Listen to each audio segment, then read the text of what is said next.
I think for me it was just like this drive of not, I wasn't going to stop until I found the answers. And I've had a lot of mentors tell me it's not about the answers, it's about the questions you ask. And so I'm always been the type of person that's like, why is this? Why is that? Like, let me figure it out. Let's try to go deeper. And it's, when you're dealing with like a chronic illness in the way that I was, it's very easy for us to hand our power over to the person in the white coat and say, you need to fix me. But that person's not there to fix you. They're a guide for you.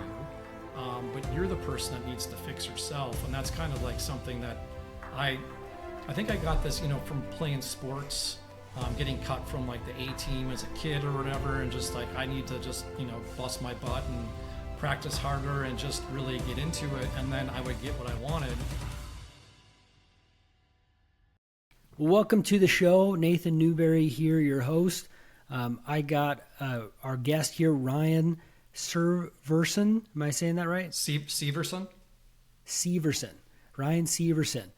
And he's going to talk about his story today. Ryan, welcome to the show. Thank you, Nathan. I appreciate you having me on, man. It's an honor to be here. Awesome.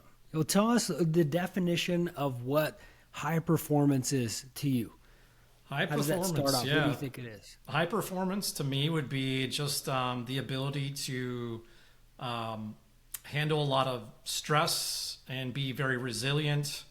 Kind of covering things like finance, fitness, family, friends, spirituality, kind of covering all those aspects. A lot of times we think high performer is somebody that's just successful and makes a lot of money, and that can be great, but that person's health could be failing and they could be dealing with a lot of other issues.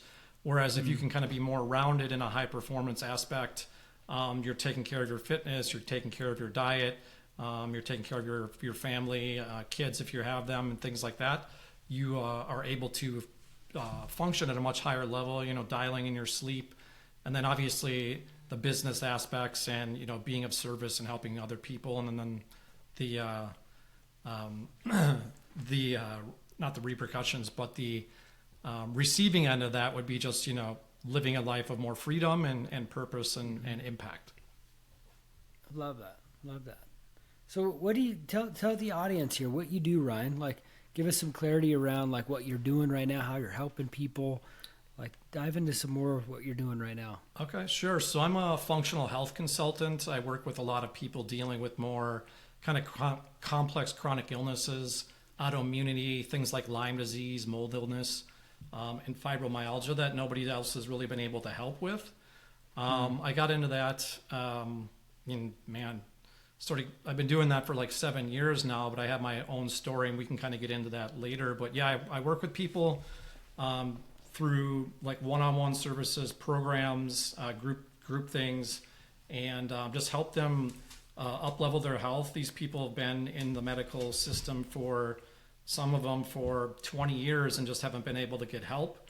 They've been on and off medications, seen many different practitioners. I've worked with some clients that have worked with some of the top functional medicine practitioners in the U.S., but they weren't quite able to get that high touch support to really work them through the different aspects of health and wellness. And I look at health and wellness from our three bodies: our spiritual body, our psychological body, and our physical body. And most people that come to me have been working on the physical body for years, but they just don't have those other aspects covered, and they're leaving a lot of it's like the cork in the bottle of wine. The wine can't be poured if that cork's there. And so we start to help them with the spiritual aspect and their mental emotional aspect, and that kind of unpops the cork, and all the hard work they've been doing finally starts to work. Yeah, that's amazing. I'm glad you're looking at those areas, because that was going to be my follow-up question about understanding some of that. But how did you start doing all of this?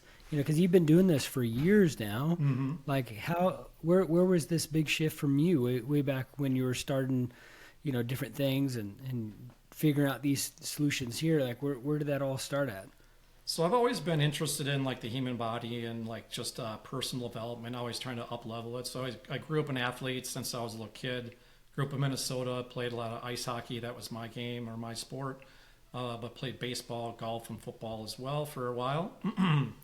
And just coming out of high school, I kind of started hanging out with the wrong crowd and got in a lot of trouble. Ended up joining the Marine Corps, so developed a lot of habits that kind of like woke me up real quick, and just continued working in just being on top of personal fitness.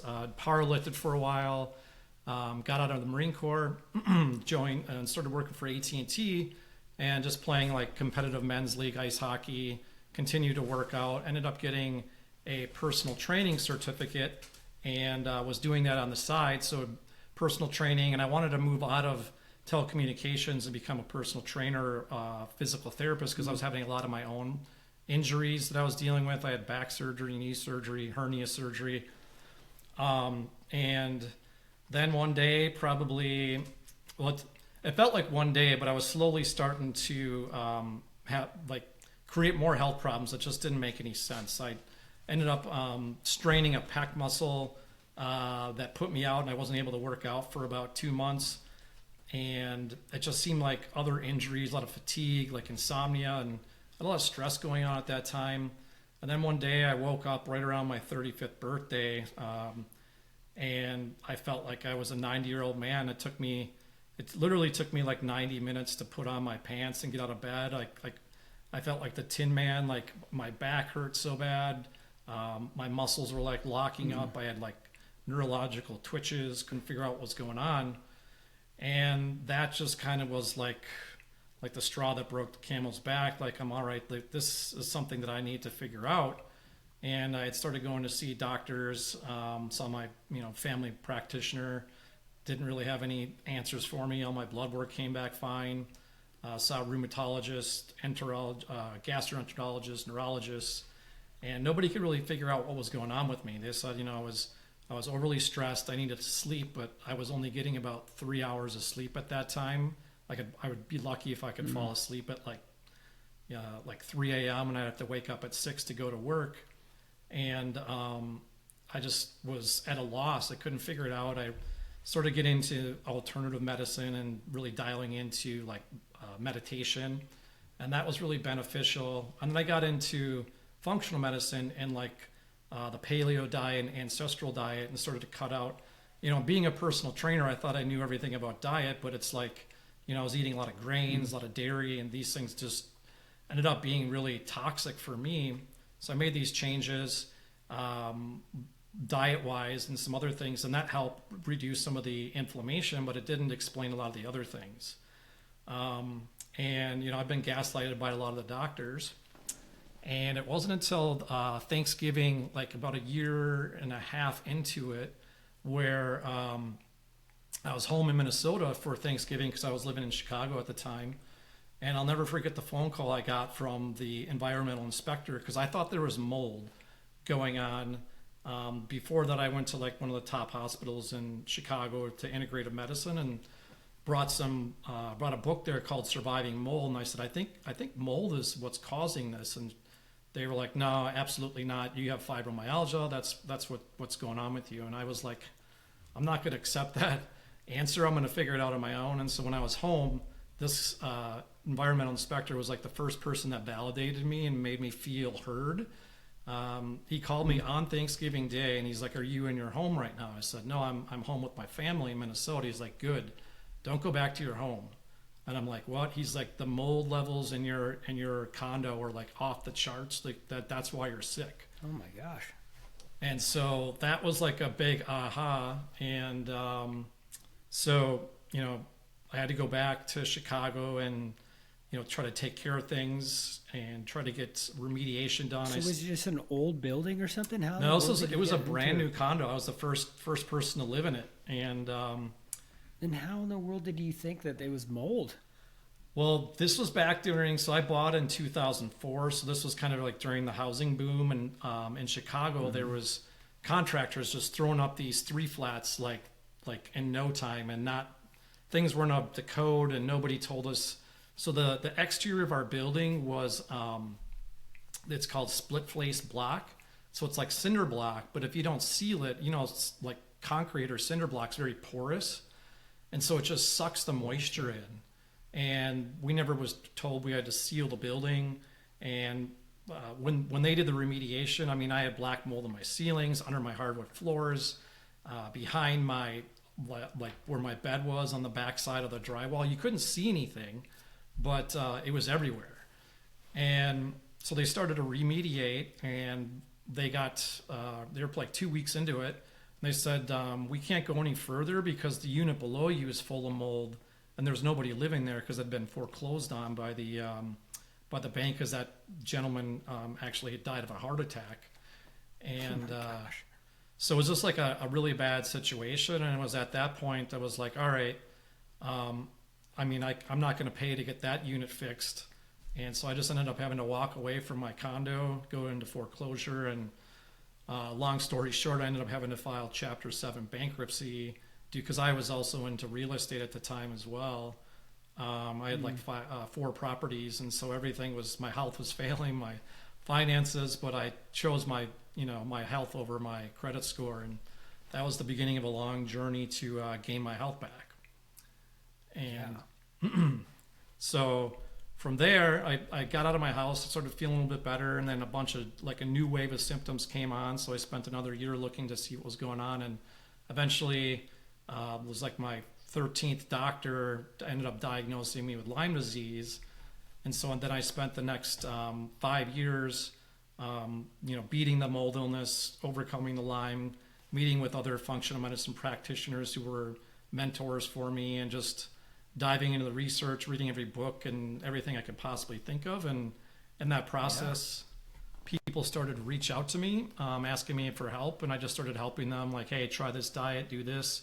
These supplements are good for that. And long story short, I really discovered what I was good at and what I really liked to do.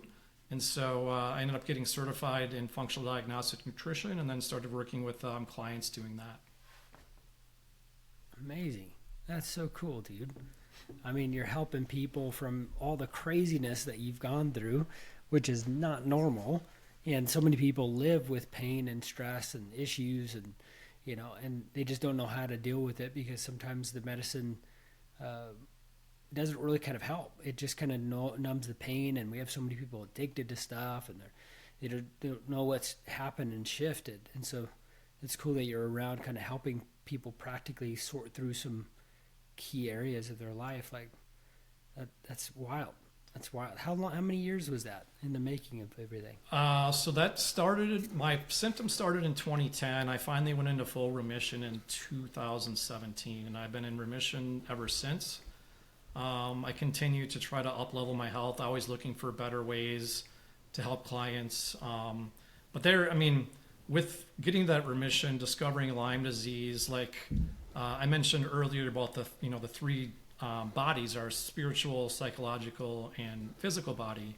Well, being an athlete and somebody that's super into like working out and like high performance on a physical level, that's where I was focusing all my attention. And probably like 5 years into my journey, like I just couldn't get any further. I was stuck at like 70% and nothing was moving, and I couldn't figure out what was going on. And then it hit me when I was in my living room. It was like a sunny afternoon in the probably late summer, and I wanted to go. We had a super nice park down the street from me, and I wanted to go to the park and just kind of hang out. And I just didn't have the energy to do it, and so I just sat down, kind of a little bummed out, and grabbed my book on Lyme disease and opened up to chapter 8, and was talking about trauma and emotional issues, and it just like hit me like a punch in the face. I was like, oh my God, like all this stuff that I've been doing, I've been missing this huge component. And earlier when I started meditating, I had this very like out of body experience, and images came up to me, and I couldn't figure out where they came from. This is somebody I hadn't seen or thought about since I was like 5 years old, and I just kind of swept it back under the rug. But this was somebody that because I was sexually abused at that time, and I had repressed all that information, and I didn't want to look at it. And so in that time, sitting in my living room reading that book, I was like, could this be what's holding me back? And so then I started diving into nervous system work, trauma, personal development and really kind of diving into that aspect. And once I started working through some of that stuff, that was like taking the parking brake off. And then literally within 4 months or so, like I went from like 70% functionality to like 85, 90. And then it was Wow. just kind of sped up from there. And I was like, wow, this is a huge piece that I need to share with people. And also in that process, it reconnected me with God and spiritual aspects that I always considered myself a spiritual person, but not religious. And that learning to surrender, accept, and let go and let God, so to speak, was really a game changer for me. I love that, man. It's like you have to go through process in your life to really kind of calibrate and connect to those dots, because otherwise people just hold things in, or they're not really aware of things that they should be, actually getting to and journal and process through. And people don't know how to cope with that, and it messes up their life because they never sit to deal with those sort of things. I remember for me, I was like 17 or 18, and I was surfing in San Diego, Point Loma, and it was during a sunset that was absolutely amazing. It was like the golden cliffs, and you had dolphins popping up, and you're just like, there has to be a maker in all of this. Like, and there was some spiritual realization that there's a God out there, and I got to get to know him. And it was very helpful for me to really put these things together, because I grew up in a Christian home. So, oftentimes you have these, generational relationships with God, which isn't really a real relationship at all. It's, it becomes that religion, which is oftentimes people just end up resenting or hating. And it became really real to me when I really started getting through, and processing through and journaling and realization. I mean, I even went and traveled Europe and lived in Israel for a while because I just knew I needed to figure this out, and so I love the hunt. I love the vision that you had, because not everybody deals with that. And I think there's an element that people really need to awaken and realize, hey, I got to figure these things out, because this is not necessarily normal, or even if you do accept it as normal, you got to like break through somehow. And sometimes you have to get your help, like yourself, or from someone like yourself, to really kind of get through that process of stuff. I love that. Yeah, I think that's What were oh, go ahead. Sorry. I want you to carry on that, because I want to shift gears in a second. Oh, okay. Yeah, I was just going to say, because you mentioned, asking for help. And I think as humans, sometimes that can be the hardest thing for us to do. That was a really big thing for me. Like, I felt I had to do everything on my own. And, asking God for help, even asking other people for help has been difficult for me throughout most of my life. I did have mentors, and I love that you're a seeker and kind of, looking for things. Because, I believe that, our soul's here for a purpose. And for me, getting sick, as awful as that was part of my journey, and it helped me find my purpose. And honestly, it was the greatest gift that could have ever happened to me. And I know a lot of other people that have gone through a situation like that feel the same way. Yeah, they become victims of their past or their situations, rather than finding, like you did, the spark and passion and the gold from the tragedies into something that now is helping so many people. And most of the time people don't level up. They just live and roll over, and it's a really sad existence. And this is where you're trying to take these challenges and trauma and past situations and remedy that by helping others. How important was that for you? I know we have like the key instinct for, wealth and, trying to have strong relationships, but it's oftentimes internal. Where was that big shift for you to kind of like look at, how do I help others with what I do know now? And what was kind of that parallel that you had to come to grips with of realizing, hey, I got to do it? And before you answer it, I had to come to that grips because I realized that all the great people that we recognize and that we appreciate in our life or in our world and our generations or legacy, like you got, Jesus, you got, people look up at Gandhi or Mother Teresa. If you look at all the parallels, or even like people look up to their parents, like maybe their mom or their dad that sacrificed a lot, it was because they did a lot of amazing things for others and not for themselves. Absolutely. Right? It's like, what did Mother Teresa and Gandhi and Jesus have at the end of their life? Nothing, right? It's because they were all in the pursuit of others.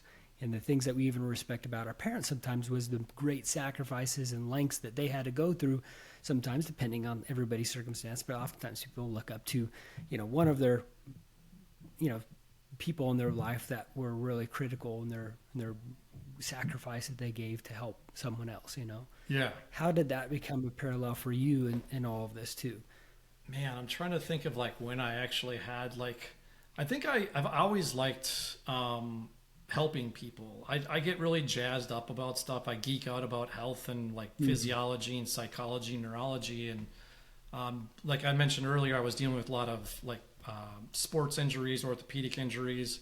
So even while I was working at AT&T, like people at work would get hurt and I would be like, hey man, you should check this out and do this and do that. And for me, it was kind of just born in me. Like I really like to help people, and like I like to share my knowledge with others and like, hey, this worked for me, maybe try that. And it makes me think of the Zig Ziglar quote where he said, you can have everything in your life if you want, as long as you help somebody else get what they want. Paraphrasing there, but and I think that's really what it's all about.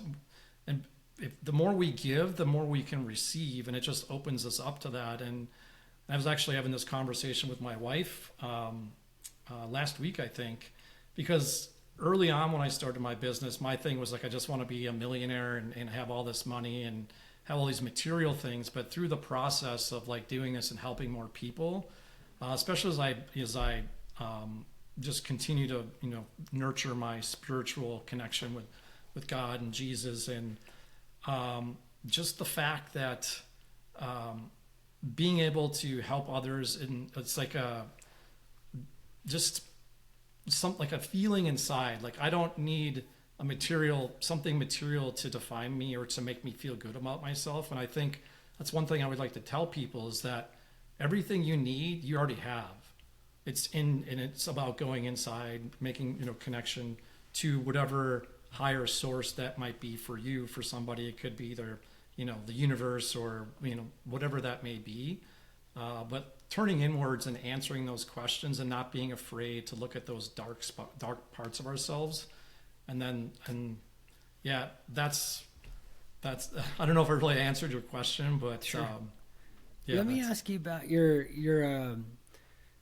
the things that you had to create, the disciplines, the resolutions you had to make, the journaling moments, the waking up early, the books you had to read. Like, help us understand that journey of the edge that you had to have, or the things that you've had to implement to become the person you are now. I think for me it was just like this drive of not, I wasn't going to stop until I found the answers. And I've had a lot of mentors tell me it's not about the answers, it's about the questions you ask. And so I'm always been the type of person that's like, why is this? Why is that? Like, let me figure it out. Let's try to go deeper. And it's, when you're dealing with like a chronic illness in the way that I was, it's very easy for us to hand our power over to the person in the white coat and say, you need to fix me. But that person's not there to fix you. They're a guide for you, but you're the person that needs to fix yourself. And that's kind of like something that I think I got this, from playing sports, getting cut from like the A team as a kid or whatever, and just like I need to just bust my butt and practice harder and just really get into it, and then I would get what I wanted. And so I was able to do that, or I'd make the A team. I was able to apply those aspects from playing sports to my own health. And for me, and sometimes this is a disconnect I have with people that I work with, because I find working with like athletes and other like high performers, it's really easy. You can kind of lay things out and they're going to do it. Whereas other people, you almost have to, I don't know if it's convince them, but you need to help them convince themselves into doing it. Just like sales, you're helping them do something that's going to be for their betterment. And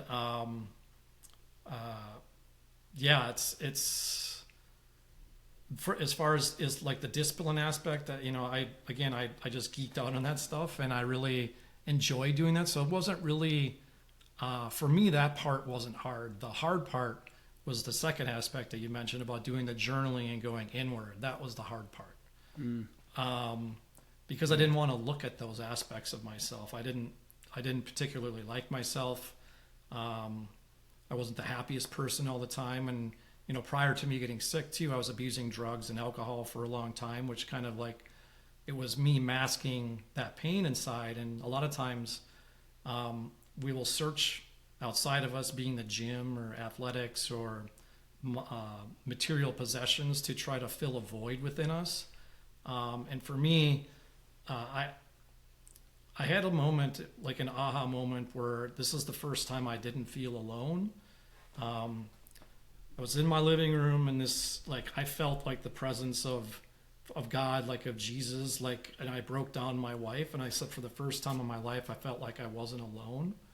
Because I could be even when I was around my wife or my friends or my family, I felt alone. But when I made that connection, it was like, man, I can't even describe how powerful that was. So yeah. I know it's kind of a roundabout way of answering your question there.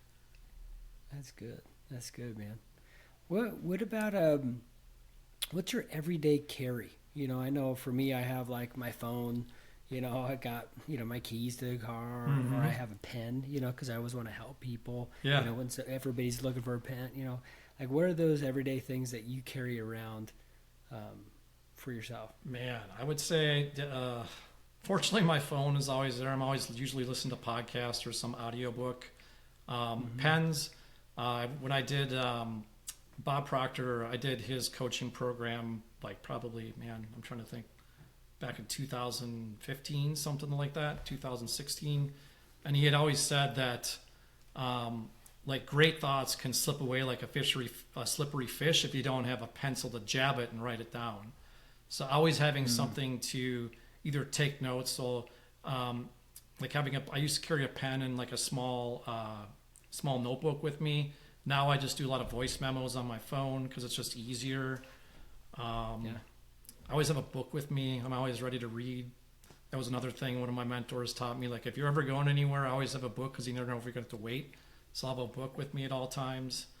Some water. Those are probably the big things I'm always carrying with me.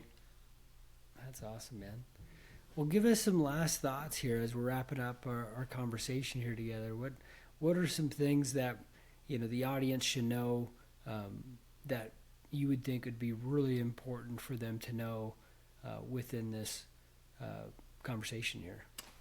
Yeah, I think it's tune into your intuition, and don't deny that. I think a lot of times in our society we have been taught to disregard our intuition and not listen to it. And I've learned the hard way that when I don't listen to it, I get in trouble. Stop looking for answers outside of you. They're inside of you. Just go inward. Trust yourself. Find mentors. And when it comes to like health and wellness, I mean, the simplest and easiest thing is the closer you come and get back in touch with nature and the way that God created us, like getting in touch with nature, being outside, seeing the sunrise every morning, supporting your health in that aspect. When you bring yourself back to nature, nature takes care of you, God takes care of you, and you're going to bring yourself back to wellness. That's a big thing that I was always looking for, supplements or something like that, a quick biohack. But your best biohack is sleep, healthy diet, getting outside and seeing the sun, having a healthy boundaries with tech, because tech can definitely overwhelm us. And just trust your instincts and find mentors where you can, and always be looking to learn. I love that, man. Well, I'll put all the links down below here, but how can everybody follow you and connect with you further? Sure. So the best place to follow me would be on Instagram. I'm at Ryan _Severson. So that's RYAN _SY, V as in Victor, ERSON. My website is Your Sublime Life, which is YOURSUBLYMELIFE.com. You can find me on Facebook, but the best place to find me is on Instagram. Perfect. I'll list all those things down below. Great having you on the show today, Ryan, and hearing your story and how you're helping people. So glad that we were on this conversation together today. Thank you, Until Nathan. next time. I appreciate it, man.